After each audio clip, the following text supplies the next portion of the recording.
Have you ever wondered how the sacred scriptures we hold today came into being? How did these diverse books, written over centuries, become the unified canon we call the Bible?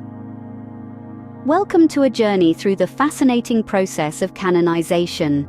Our story begins in the 1st century AD with the earliest Christian communities. They held the Jewish scriptures in high regard, but they also began to circulate letters and teachings from the apostles, which they treated with equal reverence.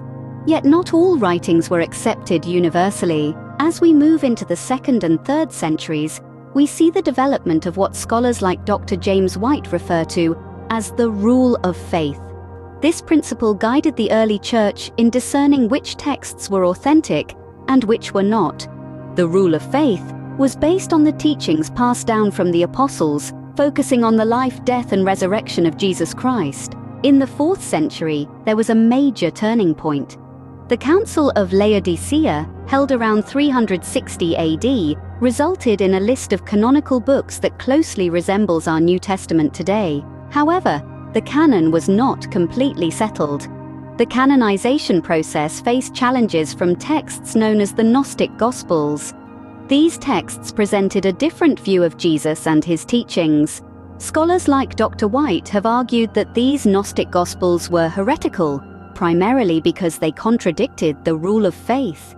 They presented a Jesus who was fundamentally different from the Jesus of the apostolic tradition. The Council of Carthage in 497 AD provided further clarity on the canon. It affirmed the 27 books of the New Testament that we know today, officially closing the canon of the Christian Bible. As we move into the Middle Ages, we see the canon being translated into various languages, including Latin and Old English. This allowed for the spread of scripture across different cultures and societies. Fast forward to the Protestant Reformation in the 16th century. Martin Luther challenged the inclusion of certain books in the Old Testament, known as the Apocrypha.